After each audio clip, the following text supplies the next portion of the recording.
হ্যাঁ, এখন আমাদের আহ, উত্তরবঙ্গ বা আমাদের আসামের থেকে একটা বাংলাদেশ পর্যন্ত নিম্নচাপ অক্ষরেখা রয়েছে এবং এর প্রভাবে তাছাড়া বঙ্গোপসাগর থেকে প্রচুর পরিমাণে জলীয় বাষ্প উত্তরবঙ্গের দিকে প্রভাবিত হচ্ছে বাতাসের নিম্ন স্তরে।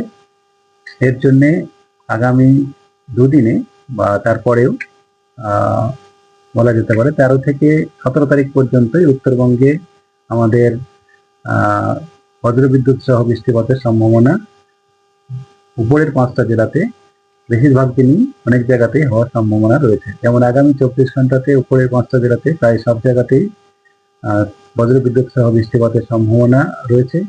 সেখানে বজ্রবিদ্যুৎ তার সঙ্গে 1-2 জায়গায় ভারী বৃষ্টিপাতের সম্ভাবনা থাকছে। মূলত উপরের 5টা জেলা জলপাইগুড়ি, দার্জিলিং, কালিম্পং, কোচবিহার এবং আলিপুরদুয়ার। আজ কালকে ভারী বৃষ্টিপাতের সম্ভাবনা নেই, তবে দমকা হাওয়ার সাথে বজ্রবিদ্যুৎ সহ বৃষ্টিপাতের সম্ভাবনা অনেক জায়গাতেই উত্তরবঙ্গে 5টা জেলায় থাকার সম্ভাবনা রয়েছে। বাকি উত্তরবঙ্গের জেলাগুলোতে 1-2 জায়গা করে হওয়ার সম্ভাবনা রয়েছে। 15 তারিখে আবার সামান্য একটু বাড়তে পারে।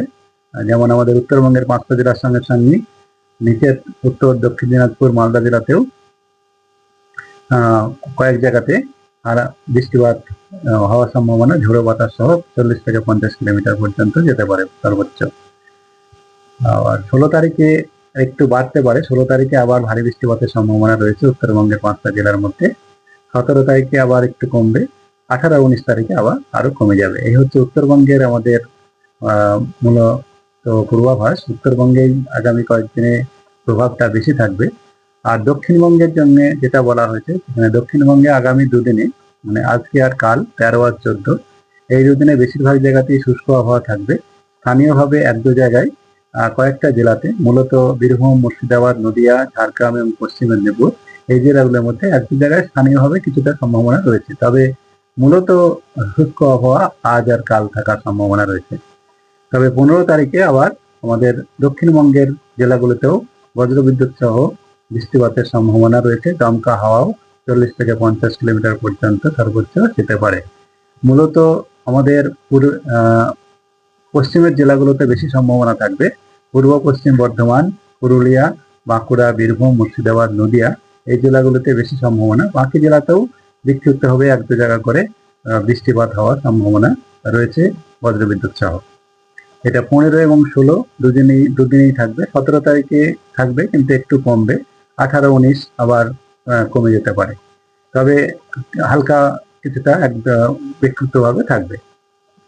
তাপমাত্রা যেটা বলা হচ্ছে এখন, দিনের তাপমাত্রা, আজকে দিনের তাপমাত্রা আগামী গতকালের থেকে অনেকটাই 2 থেকে 3 ডিগ্রি পর্যন্ত মূলত দক্ষিণবঙ্গে বেড়ে যাওয়ার সম্ভাবনা রয়েছে। আর আগামীকালও এরকমই থাকবে, ডিগ্রি আরো বাড়তে পারে। তারপরে 15 তারিখে হয়তো কিছুটা একই রকম থাকবে। 16 তারিখ থেকে বা 15 তারিখের বিকাল থেকে আবার যেহেতু ঝড় বৃষ্টি হওয়ার সম্ভাবনা রয়েছে, তার জন্য তাপমাত্রা কমে যাবে। 16, 15, 16, 17, এই 16-17 দিকে আবার 2-3 ডিগ্রি কমে যাওয়ার সম্ভাবনা রয়েছে দিনের তাপমাত্রা। কলকাতা তার পার্শ্ববর্তী অঞ্চলের জন্য যেটা বলা হয়েছে, কলকাতা তার পার্শ্ববর্তী অঞ্চলে আগামী দুদিনে মূলত শুষ্ক আবহাওয়ায় থাকবে। দুপুরের দিকে বা সন্ধ্যার দিকে কিছুটা আংশিক মেঘলা আকাশ হতে পারে।